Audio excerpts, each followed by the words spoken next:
Hi everybody. Well, just want to give you a couple of quick tips on how to really engage members whilst they're exercising in the club.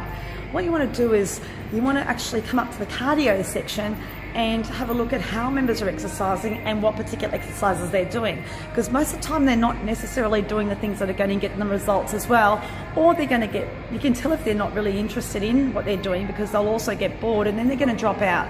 So when they're here, what I call it is make a contribution time, where trainers or everybody on the floor goes and spends less than even a minute with members, unless they need more engagement and more advice, and just going in, spending a little bit of time to just really make a contribution to their workout.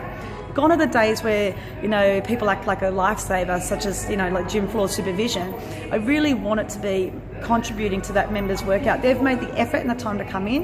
It's hard, they're on their way to achieving their goals, and let's motivate them to do it. So straight away behind me, you've got cross-trainer machines. And a lot of the time people don't know how to use them. I was in a club last week, a lady was going backwards for 20 minutes. She looked awkward and uncomfortable.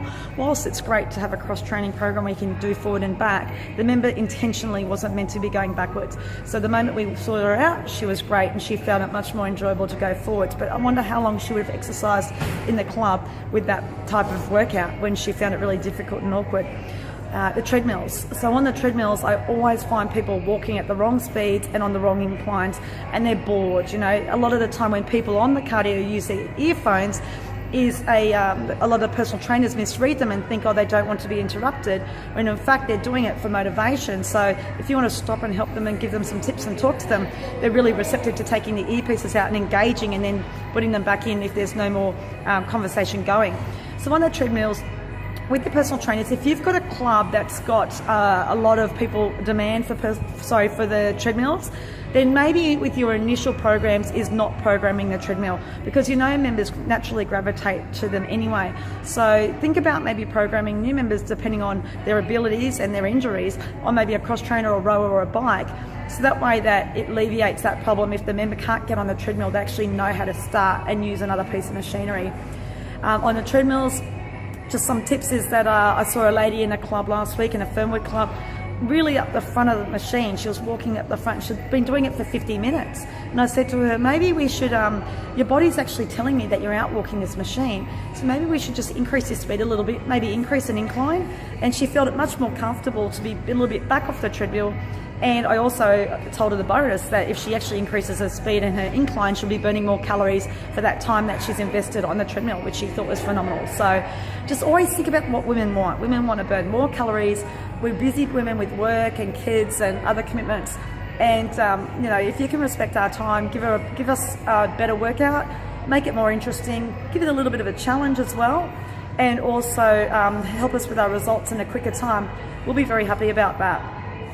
Rowing machines is a great spot to pop in for a couple of minutes. You know, people generally got poor technique. A lot of people aren't rowing properly, and you're not telling them that they've got poor technique. What you want to do is say, hey, how about we do a couple of these quick tips to get you, to make it easier for you. To be honest, if you're actually rowing better, it won't be such a pull. You know, you'll be actually just really pulling back strong. So, and again, your increase in calories will come there.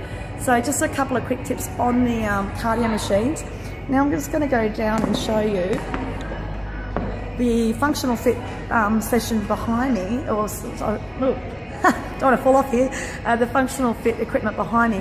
What we want to do in that regards is when a functional fit class is on, we want to be going around to the members and really giving them a try of it. So if you've only got one or two people in the class, how about not grabbing them and saying, listen, come in and do a session with me. If you've got half an hour, I'd love to be able to get you in the class, group training session, and get me, and you can give me some great advice. So about how you enjoyed it, and maybe you could really see if it was going to help you to enhance your results or maybe get them quicker.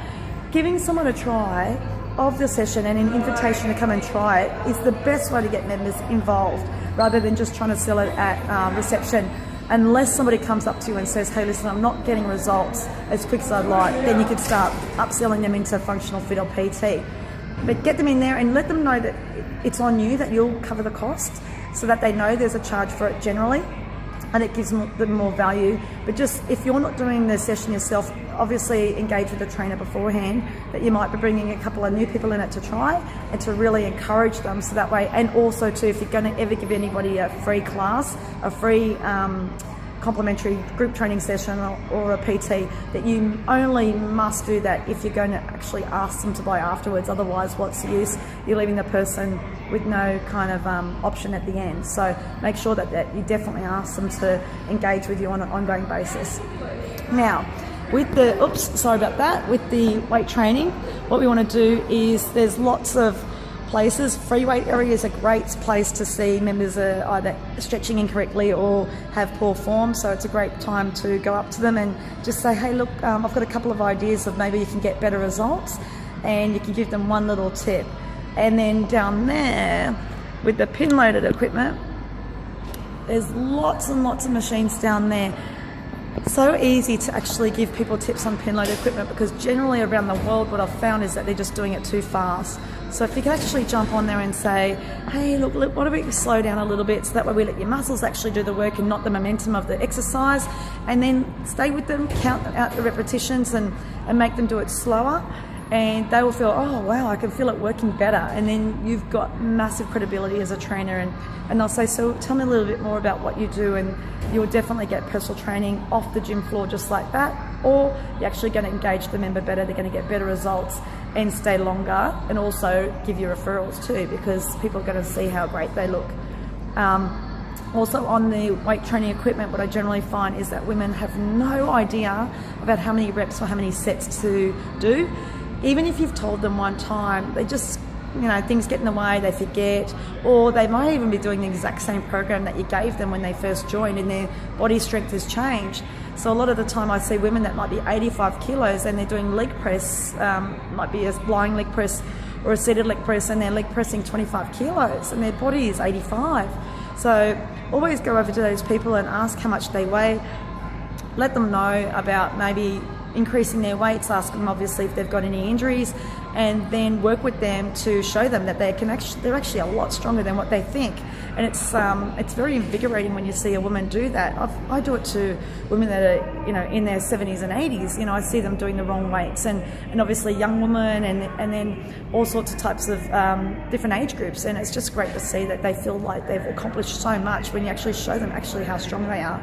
So there's so many tips that we can go through, but that needs to be done on a daily basis. Like, it really annoys me when I see members in the club, they've given up their time, they've given up their obviously time with their family or work, they've made an effort, it's probably been a real rush to get here, either before work, before school, or in between what they're doing, and they're not exercising to their full capacity.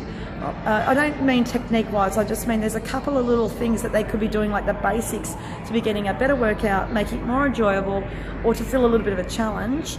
And when they walk out the door, that sense of accomplishment is really what I'm after. That way they feel like they're getting value for money, they feel really good about themselves, and that makes them want to come back the next time, give referrals, and really enjoy their club. So maybe try and think about how your trainers and how you can make a contribution to people's workouts in the club. Hit the club during peak times. It's pretty easy to hit it during quiet times as well. And it takes 30 to 60 seconds to make an impact on your members in the gym floor.